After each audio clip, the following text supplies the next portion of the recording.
Hello everyone, welcome to my YouTube channel the legal lady. I am Preeti Sangwan और हम कर रहे थे बीएनएस की लेक्चर सीरीज। लास्ट क्लास में हमने डेफिनेशन क्लोज कंप्लीट कर लिया था और आज हम शिफ्ट करने वाले हैं सेक्शन 3 पे। सेक्शन 3 को जब आप पढ़ेंगे तो आपको पता लगेगा कि आईपीसी के बहुत सारे सेक्शन जैसे कि सेक्शन 6, सेक्शन 7, सेक्शन 34, 35, 36, 37, बहुत सारे सेक्शन 3 में ही कवर कर दिए गए हैं बीएनएस में, क्योंकि बीएनएस का एक मेन पर्पज पेनल प्रोविजंस को या फिर आप कहें कि क्रिमिनल सब्सटेंटिव क्रिमिनल लॉ को कॉम्पैक्ट बनाना था, कंसाइज बनाना था। इसलिए सेक्शन 3 में डिफरेंट डिफरेंट क्लॉजेस में बहुत सारे सेक्शंस को डील कर लिया गया है। तो सेक्शन 3 का जो क्लॉज 1 है वो बात करता है कि आईपीसी में बीएनएस में जितने भी आपके पेनल प्रोविजंस हैं या फिर उनके साथ जितने भी अटैच्ड इलस्ट्रेशन हैं उनको हम पढ़ेंगे सब्जेक्ट टू जनरल एक्सेप्शंस। एक जनरल एक्सेप्शंस का चैप्टर दिया हुआ है बीएनएस में, चैप्टर 3 है जिसमें सेक्शन 14 टू 44 कवर होते हैं। इसमें जनरल एक्सेप्शंस के सारे प्रोविजंस दिए हुए हैं, जिनका मतलब है कि अगर आप उनमें से यानी कि सेक्शन 14 से लेके 44 तक के किसी भी सेक्शंस की सारी कंडीशन सेटिस्फाई कर देते हैं तो आपको इम्यूनिटी मिल जाती है, पनिशमेंट से एग्जेम्पशन मिल जाता है। ये आपके जनरल एक्सेप्शंस में दिया हुआ है। इसमें बहुत सारे प्रोविजंस हैं, जैसे कि डॉली इनकैपेक्स के रिगार्डिंग है कि कोई मेच्योर बच्चा है उसके रिगार्डिंग है, अगर वो क्राइम कर देता है तो कोई अनसाउंड माइंड का पर्सन अगर क्राइम कर देता है तो उसको भी एक्सेप्शंस में इंक्लूड किया गया। या फिर कोई इंटॉक्सिकेटेड पर्सन है और इस हद तक इंटॉक्सिकेटेड है कि उसको समझ नहीं आ रहा वो क्या काम कर रहा है, लेकिन वो उसका इंटॉक्सिकेशन है वो इनवॉलेंटरी इंटॉक्सिकेशन है, उसने जानबूझ के खुद को इंटॉक्सिकेट नहीं किया, उसको डिसीव करके या किसी भी तरह से उनको इंटॉक्सिकेट किया गया है और इस हद तक पहुंच गया है कि उसको नहीं पता कि वो क्या एक्शंस करने वाला है और क्या उनके कॉन्सिक्वेंसेज होंगे।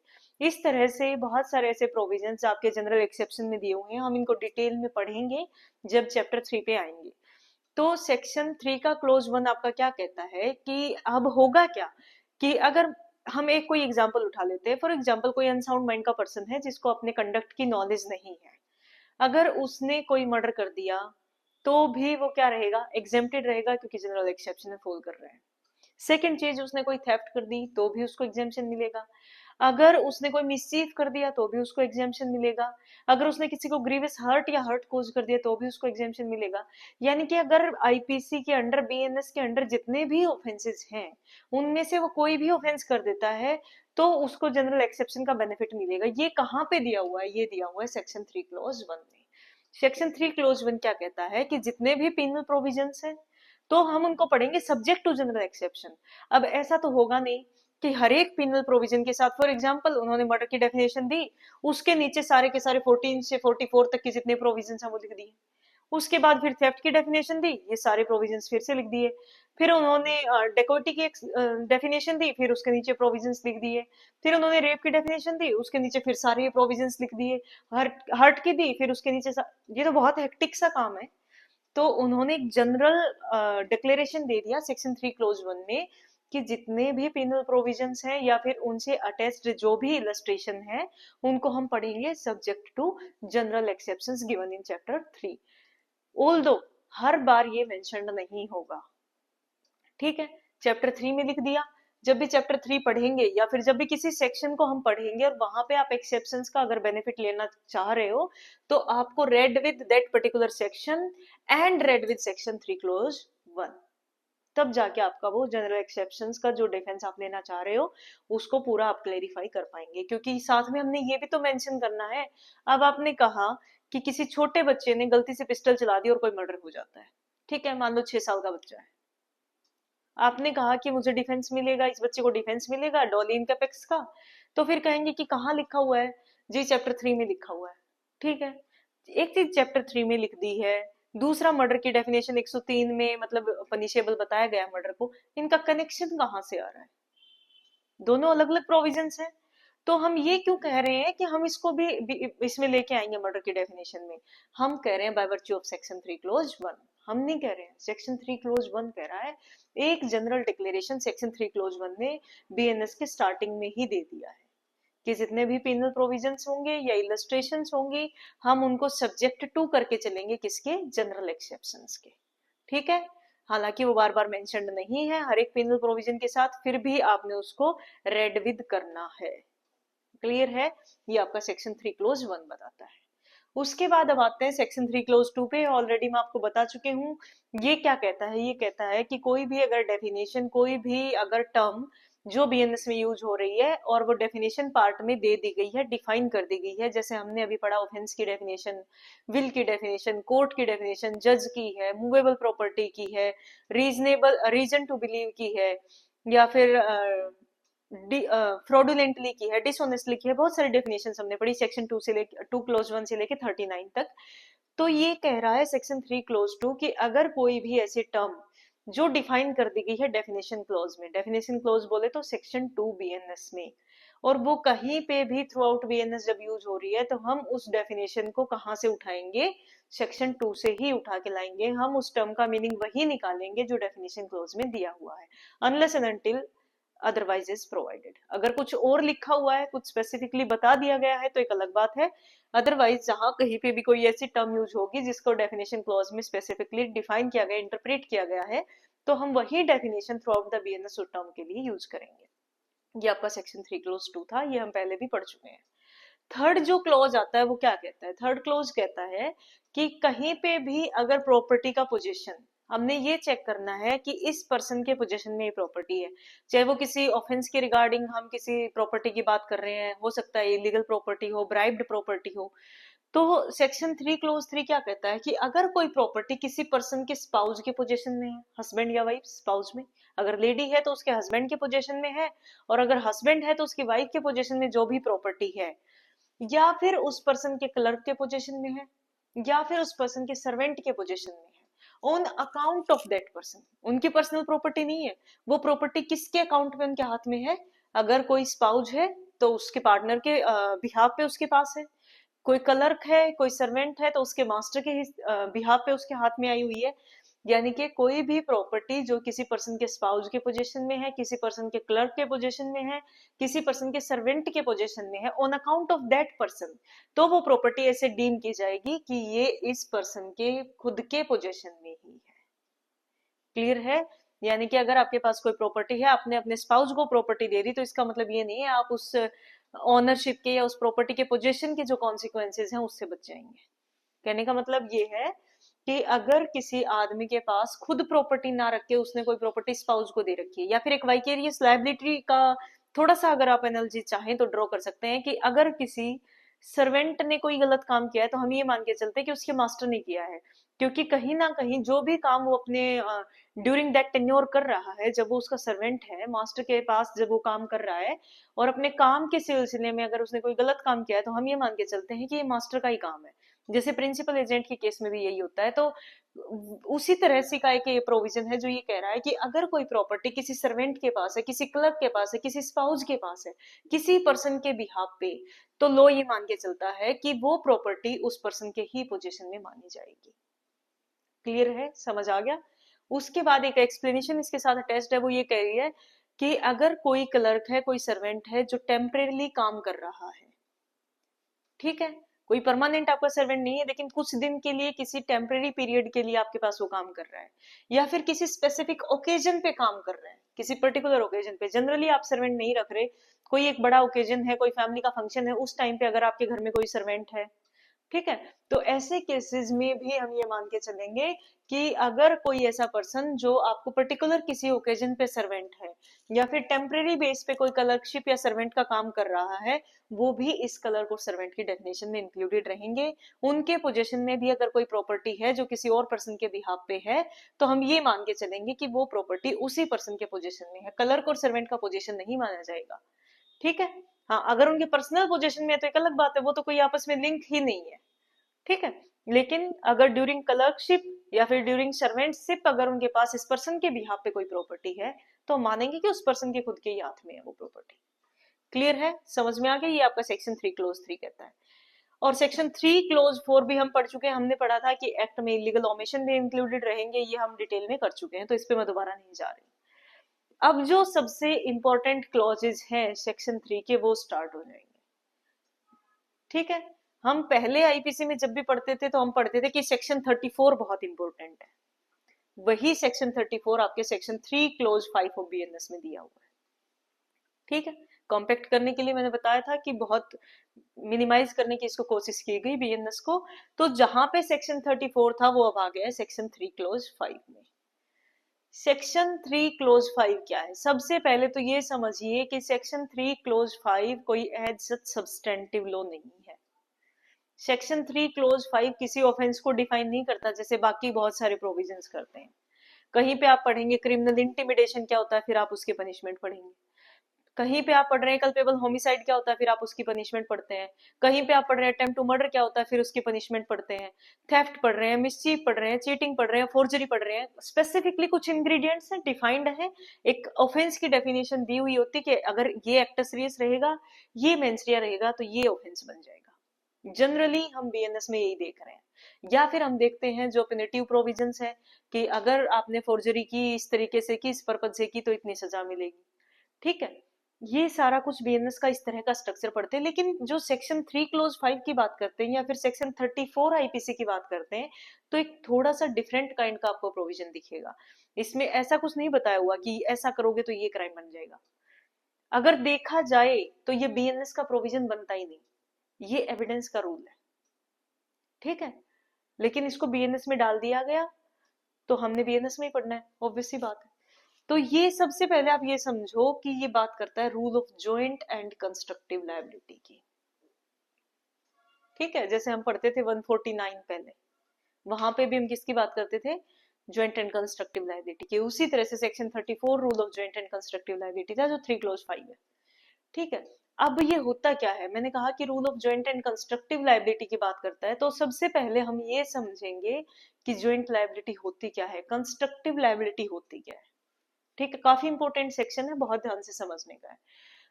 जॉइंट लायबिलिटी का रूल क्या कहता है? जॉइंट लायबिलिटी का मतलब क्या है कि जब जॉइंट है तो इसका मतलब एक पर्सन तो है नहीं, कम से कम 2 पर्सन है, तभी तो जॉइंट की हम बात कर रहे हैं। तो जब 2 या 2 से ज्यादा लोगों ने कोई एक्ट किया या फिर आप ये कहें कोई ऑफेंस किया, ठीक है, और उस एक्ट को, उस ऑफेंस को उन्होंने इस तरह से किया कि दोनों एक दूसरे को कॉम्प्लीमेंट कर रहे हैं कि ये काम मैं कर रहा हूं, ये काम आप करो। ठीक है, ज्वाइंटली उन्होंने वो काम किया है, 2 या 2 से ज्यादा लोगों ने मिलके कोई काम किया है। ठीक है, और इस तरह से जब काम किया और इस तरीके का काम किया कि दोनों की ज्वाइंट ट्रायल भी हो सकती है। सबसे इंपॉर्टेंट चीज है ज्वाइंट लायबिलिटी की। पहली चीज तो 2 लोगों ने मिलके कोई काम किया, 2 भी हो सकते हैं, 2 से ज्यादा भी हो सकते हैं, सिंगल इंडिविजुअल तो हो नहीं सकता, ज्वाइंट की बात कर रहे हैं तो ज्वाइंट लायबिलिटी क्या कहता है कि जब 2 या 2 से ज्यादा लोगों ने मिलके कोई काम किया, ठीक है, यानी कि कमिट कर दिया किसी एक्ट को, और वो कमीशन करने के बाद उनका जो एक्ट था वो इस तरीके से एक दूसरे का कॉम्प्लीमेंट्री था कि दोनों की ज्वाइंट ट्रायल भी हो सकती है, वो क्या कहलाएगा? ज्वाइंट लायबिलिटी कहलाएगी दोनों की। ज्वाइंट ट्रायल कैसे होती है, किन केसेस में होती है? सेक्शन 243 बीएनएसएस में हम पढ़ेंगे, पहले 223 था सीआरपीसी का। ठीक है, तो ज्वाइंट लायबिलिटी क्या होती है? जब 2 या 2 से ज्यादा लोग मिलके एक दूसरे के पूरक बन जाते हैं, किसी काम को करने में एक दूसरे को कॉम्प्लीमेंट करते हैं, और कॉम्प्लीमेंट करके जब वो एक्ट कमिट हो जाता है तो उनका जो कंडक्ट था वो इस तरह का था कि आप सेक्शन 243 बीएनएसएस के जरिए उनकी ज्वाइंट ट्रायल कर सकते हैं। तो वो क्या कहलाएगा? रूल ऑफ ज्वाइंट लायबिलिटी कहलाएगा। ठीक है, तो जो सेक्शन 3 क्लोज 5 में जब हम कमीशन की बात करेंगे तो वो भी इसी तरीके का होगा कि वो जो लोग हैं जिन्होंने वो एक्ट कमिट किया है, जिन पे हम सेक्शन 3 क्लोज 5 लगाएंगे, वो इस तरह के लोग मिलेंगे जिनको, जिनकी ज्वाइंट ट्रायल की जा सकती है। पढ़ेंगे आगे। दूसरी बात होती है कंस्ट्रक्टिव लायबिलिटी। कंस्ट्रक्टिव लायबिलिटी का मतलब क्या है कि 2 इंसानों की लायबिलिटी इस तरह से कनेक्टेड है कि एक की लायबिलिटी दूसरे की वजह से जनरेट हो जाती है। एक्स और वाई है, दोनों ने डिसाइड किया कि ए का मर्डर करते हैं। ठीक है, अब वो जाते हैं ए के घर पे, एक्स बाहर खड़ा हो जाता है कि मैं देखता हूं कि कोई आ ना जाए, तब तक तुम जाओ ए का मर्डर करके आओ। वाई ने क्या किया? वाई ने अंदर जाके ए को शूट कर दिया, डेथ हो जाती है। क्या एक्स ने एक्चुअल में शूटिंग की? क्या आप ये कह सकते हो कि एक्स ने मर्डर किया? एक्स ने एज सच मर्डर नहीं किया, लेकिन एक्स की लायबिलिटी कंस्ट्रक्टिव है वाई के कंडक्ट पे। एक्स भी लायबल होगा मर्डर के लिए और वाई भी लायबल होगा मर्डर के लिए। क्यों होगा? क्योंकि दोनों की ज्वाइंट एंड कंस्ट्रक्टिव लायबिलिटी बन जाती है। उनका कंडक्ट इस तरीके का था, उनका एक्ट करने का जो वे था वो इस तरीके का था कि दोनों ही लायबल हैं। दोनों ने पहले ही डिसाइड किया, दोनों ने कॉमन इंटेंशन फ्रेम की कि हम ए का मर्डर करेंगे। अब उसके बाद वो क्या कर रहे हैं, वो एक दूसरे के एक्शन को कॉम्प्लीमेंट कर रहे हैं। ऐसा भी हो सकता था कि एक्स बाहर खड़ा होता, वाई ने मर्डर किया, या फिर ऐसा भी हो सकता था वाई बाहर खड़ा हो जाता, एक्स ने मर्डर किया। लायबल दोनों ही किसके लिए होंगे? मर्डर के लिए। ठीक है। अगर शूटिंग की है वाई ने, अगर ए को शूट वाई ने किया है तो वाई पे चार्ज लग गया 103 बीएनएस का। ठीक है। एक्स पे भी चार्ज कौन सा लगेगा? 103 बीएनएस का लगेगा, लेकिन रेड विद सेक्शन 3 क्लोज 5। उस पे जो मर्डर का चार्ज लगा वो किसकी वजह से लगा? सेक्शन 3 क्लोज 5 की वजह से लगा। उसने एक्चुअल में किलिंग की नहीं है, लेकिन ज्वाइंट रूल में आ गया, कंस्ट्रक्टिव लायबिलिटी के रूल में आ गया, तो उस पे भी कौन सा चार्ज लग गया? मर्डर का चार्ज लग जाएगा। ये होता है rule of joint and constructive liability. यानी कि कंडक्ट किसी का है, लेकिन उनका काम करने का तरीका, उनके आपस की कनेक्टिविटी, उनका प्रायर एग्रीमेंट, उनका कंसर्ट, उनका मीटिंग ऑफ माइंड्स इस तरह का था कि एक की वजह से दूसरे पे भी सेम लायबिलिटी कंस्ट्रक्ट हो रही है। ये कहलाता है रूल ऑफ कंस्ट्रक्टिव लायबिलिटी। और दोनों की अगर ज्वाइंट ट्रायल हो सकती है, ज्वाइंटली दोनों ने कोई काम किया है, तो वो कहलाता है रूल ऑफ ज्वाइंट लायबिलिटी। तो हम कहेंगे कि सेक्शन 3 क्लोज 5 जो है वो आपका है rule of joint and constructive liability. Clear है? समझ में आ गया? ध्यान रखना है सेक्शन 3 क्लोज 5 कौन सा रूल है? Rule of joint and constructive liability. दूसरा, जब हम बात करते हैं सेक्शन 3 क्लोज 5 की, तो आप ये भी कह सकते हो कि डॉक्ट्रिन ऑफ रिप्रेजेंटेशन पे काम करता है। डॉक्ट्रिन ऑफ रिप्रेजेंटेशन होता क्या है? डॉक्ट्रिन ऑफ रिप्रेजेंटेशन, एक्स की इंटेंशन थी, वाई की इंटेंशन थी। ठीक है। ये इंटेंशन है एक्स की, ये इंटेंशन है वाई की। दोनों का हुआ मीटिंग ऑफ माइंड्स। यहाँ पे एक्स प्लस वाई दोनों ने एग्रीमेंट किया, दोनों का माइंड मीट हुआ, दोनों की जो कल्पेबल मेंसरिया थी वो इकट्ठी हुई। अब होता क्या है? एक्स मर्डर कर रहा है, एक्स किल्स ए। वाई यहाँ पे क्या कर रहा है? कोई ना कोई एंसिलरी काम कर रहा है। वाई खाली नहीं बैठा है, वाई क्या कर रहा है? कोई ना कोई कॉम्प्लीमेंट्री काम कर रहा है। चाहे तो वो बाहर रुखवाली कर रहा है कि कोई आ ना जाए, चाहे उसने एक एक गार्ड को दबोच रखा है कि ये छुड़वा ना दे, चाहे उसने जाके एक ही पिस्टल छीन ली है कि वो काउंटर अटैक ना कर दे। वाई ने क्या किया? वाई कोई ना कोई एंसिलरी, कोई ना कोई असिस्टिंग काम कर रहा है। ये एक्स की इंटेंशन है, ये वाई की इंटेंशन है, दोनों की इंटेंशन यहाँ पे मीट कर जाती है, कॉमन इंटेंशन बन गई। कॉमन इंटेंशन करने के बाद एक्स रिप्रेजेंट कर रहा है। जब एक्स ए को मार रहा है तो एक्स खुद की इंटेंशन को भी रिप्रेजेंट कर रहा है, प्लस वाई की इंटेंशन को भी रिप्रेजेंट कर रहा है। एक्स के कंडक्ट में दोनों की ही इंटेंशन रिप्रेजेंट हो रही है। क्लियर है? इसलिए हम सेक्शन 3 क्लोज 5 को डॉक्ट्रिन ऑफ रिप्रेजेंटेशन भी कहते हैं कि एक इंसान रिप्रेजेंट कर रहा है दूसरे की इंटेंशन को भी। समझ में आ गया? उसमें 2 लोग भी हो सकते हैं, उसमें 4 भी हो सकते हैं, उसमें 5 भी हो सकते हैं। ऐसी कोई लिमिट नहीं है कि 2 ही चाहिए। मैं 2 का एग्जांपल इसलिए ले रही हूँ कि शॉर्टन कर सकूं थोड़ा। समझ में आ गया? जैसे यहाँ पे मैंने कहा कि एक्स और वाई की इंटेंशन थी, हो सकता है यहाँ पे जेड की भी इंटेंशन यही हो। ठीक है, तीनों चले जाते हैं। एक्स मार रहा है, वाई रखवाले कर रहा है, जेड ने गार्ड को पकड़ रखा है। ठीक है, समझ में आ गई ये बात? ये कहलाता है डॉक्ट्रिन ऑफ रिप्रेजेंटेशन। तो आपका सेक्शन 3 क्लोज 5 या फिर ये कहीं सेक्शन 34 आईपीसी जो था वो किस चीज को और दिखाता है? डॉक्ट्रिन ऑफ रिप्रेजेंटेशन पे काम करता है। क्लियर है? अब आते हैं हम सेक्शन के मेन इंग्रेडिएंट्स पे। इस क्लोज के मेन इंग्रेडिएंट क्या है? ये कहता है कि when a criminal act is done, सबसे जो ओपनिंग वर्ड है इस क्लोज के वो कहता है when a criminal act is done. Word use किया क्रिमिनल एक्ट, इन्होंने ये नहीं कहा कि when an offence is done. Word use हुआ criminal act. Offence narrow word है, क्रिमिनल एक्ट वाइडर कॉनोटेशन। ठीक है, अगर ऑफेंस लिखते तो उसके रिपरकशंस अलग हो जाते। तो ऐसा है, ये जो वर्ड यूज किया इन्होंने क्रिमिनल एक्ट, ये कोई बाई चांस नहीं है, ये लेजिस्लेटिव विजडम के साथ यूज किया हुआ वर्ड है। When a criminal act is done. अब इस क्रिमिनल एक्ट में क्या क्या इंक्लूडेड रहेगा? क्रिमिनल एक्ट में कोई ऑफेंस है वो भी इंक्लूड रहेगा, प्लस एक आदमी ऑफेंस कर रहा है, दूसरा कोई और असिस्टिंग काम कर रहा है, कोई एंसिलरी काम कर रहा है, सपोर्ट कर रहा है, कॉम्प्लीमेंट कर रहा है उस ऑफेंस के कमीशन को एक्टिवली, तो वो क्रिमिनल एक्ट में आ जाएगा। समझ में आ गई बात? जैसे कि एक्स और वाई का एग्जांपल हमने लिया कि एक्स मार रहा है, ठीक है, वो किलिंग कर रहा है, वो तो ऑफेंस कर रहा है। अगर यहाँ पे वर्ड लिखा होता कि when an offence is done, तो मैंने मान लिया ए तो ऑफेंस कर रहा है, क्या वाई ऑफेंस कर रहा है? वाई तो बाहर खड़ा है, वो जस्ट ये देख रहा है कि कोई आ तो नहीं रहा है, तो वो तो बच जाता कि ऐसे देखना तो कोई ऑफेंस नहीं है। क्रिमिनल एक्ट का मतलब क्या है? क्रिमिनल एक्ट वाइड वर्ड है, वो कहता है कि जो कोई ऑफेंस कर रहा है उसको किसी भी तरीके से एक्टिवली कोई पार्टिसिपेट और आदमी कर रहा है ना, तो वो कहेंगे हम कि वाई भी क्रिमिनल एक्ट कर रहा है। समझ में आ गई? तो ऑफेंस वर्ड यूज ना करके section 3 clause 5 use word use करता है क्रिमिनल एक्ट। क्रिमिनल एक्ट का मतलब है ऑफेंस करना या फिर ऑफेंस को कॉम्प्लीमेंट करने के लिए कोई दूसरा एक्टिव पार्टिसिपेशन। समझ में आ गई बात? क्रिमिनल एक्ट में ऑफेंस या फिर एक्टिव पार्टिसिपेशन। सबसे इंपॉर्टेंट चीज जो याद रखने की है इस क्लोज के लिए वो ये है कि physical presence is not mandatory. X अगर क्राइम कर रहा है तो जरूरी नहीं है कि वाई वहां पे फिजिकली प्रेजेंट हो सकता है वाई फोन पे असिस्ट कर रहा हो सकता है वाई कहीं पे कुछ और चीजें सप्लाई कर रहा हो।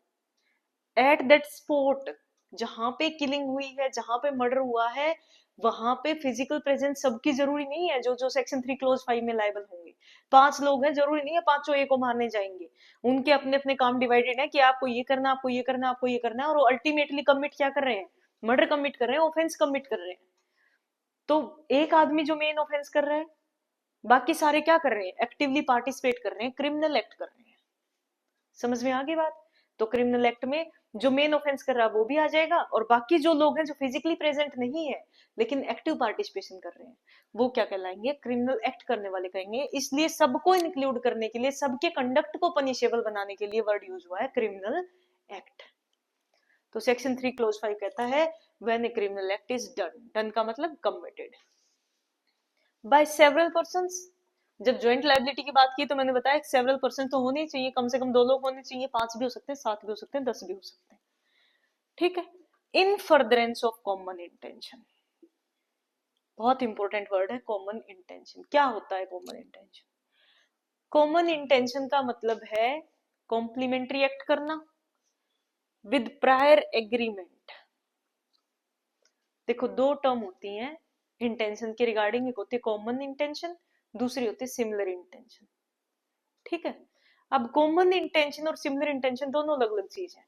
कॉमन इंटेंशन में क्या होता है?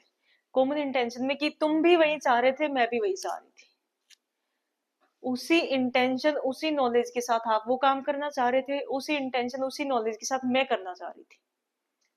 आपकी भी इंटेंशन है, मेरी भी इंटेंशन है। जब तक हमारी आपस में बात नहीं हुई है वो पर्सनल इंटेंशन है। हमारी इंटेंशन सिमिलर है, तुम भी वही चाह रहे हो, मैं भी वही चाह रही हूँ, लेकिन मीटिंग ऑफ माइंड्स तो नहीं हुआ। मैंने आपसे नहीं पूछा कि आप क्या चाह रहे हैं, आपने मेरे से नहीं पूछा आप क्या चाह रहे हैं। जैसे ही हमारी इस बारे में बात हुई और हमने कहा चलो मिलके ऐसा करते हैं, वो क्या बन जाती है? कॉमन इंटेंशन बन जाती है। यानी कि जब सिमिलर इंटेंशन का मीटिंग ऑफ माइंड्स हो जाता है, वो क्या बन जाती है? कॉमन इंटेंशन हो जाती है। जैसे ही कॉमन इंटेंशन होती है तो हम एग्री करते हैं कि कुछ कॉम्प्लीमेंट्री एक्ट करते हैं, मिलके कोई एक काम करते हैं, प्लस एक प्रायर एग्रीमेंट होता है। अगर हमारा कोई एग्रीमेंट हुआ ही नहीं, किसी ने गाली दी, कोई अब्यूजिव वर्ड यूज किया, मुझे भी गुस्सा आया, मेरे भाई को भी गुस्सा आया, ठीक है, हमने दोनों ने ये नहीं कहा कि चलो उसको जाके मारते, मुझे गुस्सा आया, उसको भी गुस्सा आया, ये हमारी सिमिलर इंटेंशन है, कॉमन नहीं है। लेकिन जैसे ही मैंने गुस्से में क्या किया, मैंने जाके उसको थप्पड़ मारा, अपनी इंटेंशन के साथ, किसी से डिस्कस नहीं किया, किसी से कोई इशारा नहीं किया। मेरे भाई ने भी क्या किया, सेम वही, गया और उसको थप्पड़ मारा। सिमिलर इंटेंशन है, कॉमन इंटेंशन नहीं। लेकिन जैसे ही मैंने कहा कि चलो उसने गाली दी उसको मारते हैं, क्या बन गया? कॉमन इंटेंशन बन गया। मैंने इशारे से उसको समझाया कि चलो उसको मारते हैं, क्या बन गया? कॉमन इंटेंशन बन गया। तो कॉमन इंटेंशन बनने के लिए जो मैंडेटरी चीज है वो है प्रायर एग्रीमेंट। ठीक है। अब वो प्रायर एग्रीमेंट का ये मतलब नहीं है कि आप रिटर्न एग्रीमेंट करेंगे, एक formal kind of. Prior agreement का है आप ओरली एग्री कर गए, ठीक है, आप थ्रू मैसेजेस एग्री कर रहे हो, या आप सिर्फ कंडक्ट से एग्री कर रहे हो, आपके कंडक्ट से आपको पता है कि हाँ हमने ये एग्री कर लिया है, चलो ऐसा करते हैं, कोई इशारे से समझाना, ठीक है। तो कॉमन इंटेंशन होने के लिए आपका एक्शन कॉम्प्लीमेंट्री होता है एक दूसरे का। सेकेंडली प्रायर एग्रीमेंट होता है, वो एक्सप्रेसली भी हो सकता है, वो इम्प्लाइडली भी हो सकता है। सिमिलर इंटेंशन में इंटेंशन आप दोनों की सेम है, लेकिन मीटिंग ऑफ माइंड्स नहीं है। आप अपनी इंडिविजुअल इंटेंशन परस्यू कर रहे हैं और दूसरे वाला पर्सन अपनी इंडिविजुअल इंटेंशन परस्यू कर रहा है। हो सकता है आप एक ही एक्ट कर रहे हो सकता है आप एक पर्सन को ही टारगेट कर रहे हो, लेकिन ये सिमिलर इंटेंशन है। महबूब Shah versus King emperor landmark case है, अथॉरिटी है, 1945 प्रीवी काउंसिल का केस है। सिमिलर इंटेंशन पे और कॉमन इंटेंशन में फर्क बता रखा है, ठीक है, पढ़ लेना, बहुत इंपॉर्टेंट केस है। तो अब कॉमन इंटेंशन होनी रिक्वायर्ड है किसके लिए, सेक्शन 3 क्लोज 5। जैसे ही मैंने कहा कि कॉमन इंटेंशन रिक्वायर्ड है, दैट मीन्स कि एक प्रायर एग्रीमेंट रिक्वायर्ड है, ठीक है। उस एग्रीमेंट में आप क्या एग्री करते हैं कि हम मिलके ऐसा करते हैं, आप दोनों की सेम इंटेंशन थी, और फिर क्या हो जाता है, दोनों की मीटिंग ऑफ माइंड्स होती है, और फिर आप उस कंडक्ट की तरफ बढ़ते हैं, उस कॉन्सिक्वेंस को जनरेट करते हैं। अगर ये सब कुछ हो जाता है, दो या दो से ज्यादा पर्सन्स की कॉमन इंटेंशन बन जाती है कोई एक्ट करने की, एक्ट कौन सा, क्रिमिनल एक्ट, जिसमें कोई तो एक्टिवली पार्टिसिपेट कर रहा है और कोई मेन उस एक्ट को कमिट कर रहा है, ठीक है। फिजिकल प्रेजेंस मैंडेटरी नहीं है सबकी। अगर ये सारी चीजें सेटिस्फाई हो जाती हैं तो ईच ऑफ सच पर्सन, मान लो 5 पर्सन थे तो पांचों के ही पांचों, each of such person will be liable, कौन से एक्ट के लिए, जो मेन कॉन्सिक्वेंस आया है। एक ये नहीं कह सकता कि मैं तो सिर्फ रखवाली कर रहा था, तुम्हारी मीटिंग ऑफ माइंड्स हुई है, मर्डर करने गए हो, मर्डर किया है एक्स ने, वाई रखवाली कर रहा था, लेकिन each of such person will be liable as if, किस तरह से लायबल होगा, as if act were done by him alone, जैसे कि उसने खुद ने अकेले ने वो एक्ट किया है, उस पे भी मर्डर का चार्ज लगेगा अकेले पे, रेड विद सेक्शन 3 क्लोज 5। जिसने किया है उस पे तो डायरेक्टली लग ही गया। मान लो किसी ने किसी का थ्रोट स्लिट किया है, उसने अपने हाथ से कंडक्ट किया है, उस पे तो लग गया मर्डर, ठीक है। लेकिन जिनकी कॉमन इंटेंशन थी, जो जिसने चाकू सप्लाई, जो चाकू सप्लाई कर रहा था उस टाइम पे, जो कोई बाहर रखवाली कर रहा था, जिसने घर का दरवाजा खुलवाया है, ये सब क्या कर रहे थे, ये क्रिमिनल एक्ट तो ये भी कर रहे थे ना, विद कॉमन इंटेंशन कर रहे थे। प्रायर एग्रीमेंट था कि ऐसा करते हैं, सारी की सारी अगर चीजें सेटिस्फाई हो रही है तो जिसने चाकू सप्लाई किया है उस पे भी मर्डर का चार्ज लगेगा, और जिसने गेट खोला उस पे भी मर्डर का चार्ज लगेगा, और जिसने रेकी करी है उस पे भी मर्डर का चार्ज लगेगा, ठीक है। क्यों, क्योंकि सेक्शन 3 क्लोज 5 क्या कहता है कि each of such person will be liable as if the act were done by him alone with that knowledge और इंटेंशन। समझ में आ गया सेक्शन 3 क्लोज 5।